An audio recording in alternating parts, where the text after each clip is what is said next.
Now, from what I've been saying about intermittent fasting, you probably have your own opinion made at the moment. But I'm still going to mention some of the limitations that you have if you decide to go with intermittent fasting. The main limitation, in my opinion, is from a muscle building perspective. It is my experience that it is very hard to build a significant amount of muscle while doing intermittent fasting. I'm not saying it's impossible.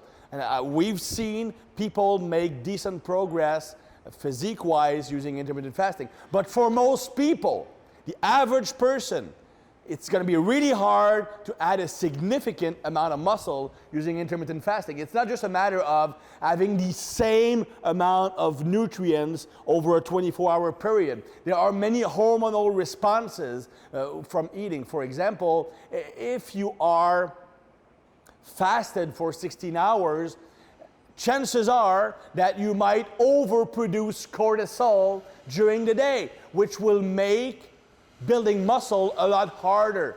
Now, some people naturally overproduce cortisol.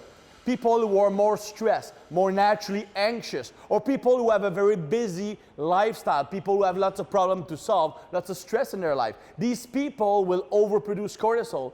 In that regard, intermittent fasting will make it pretty much impossible to build muscle. And if they're always pumping out excessive cortisol, then eventually they might depress testosterone levels, depress estrogen levels, so making building muscle even harder.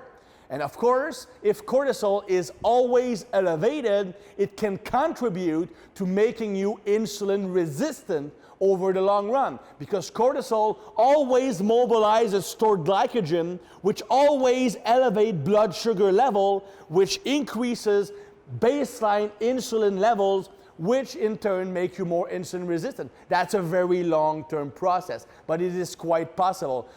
In most people, intermittent fasting can actually improve insulin sensitivity. But if you are overproducing cortisol because you are anxious or have a stressful lifestyle, it can have the opposite effect.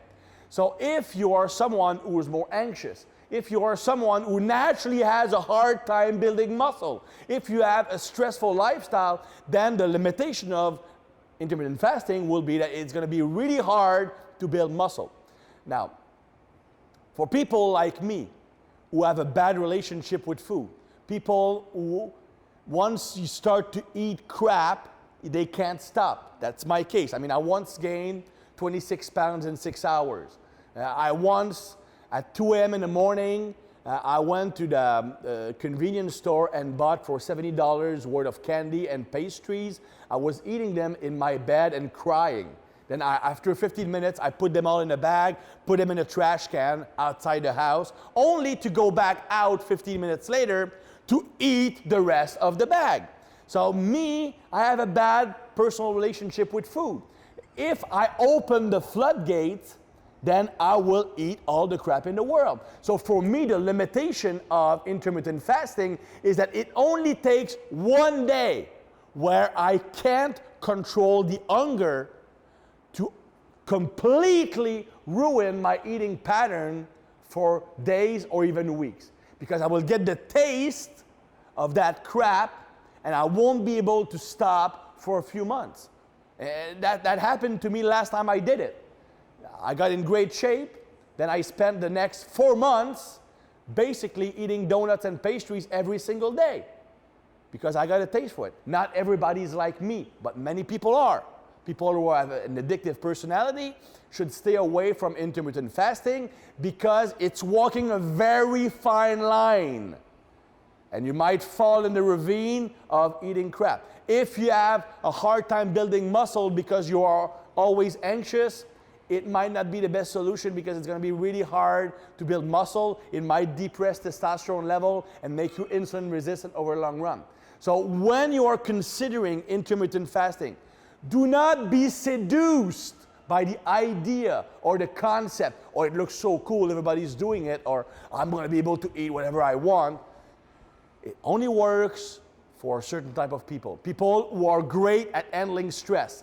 people who are super competitive, people who are not naturally hungry, they don't have a tendency to eat crap, these people can do it and do well on it.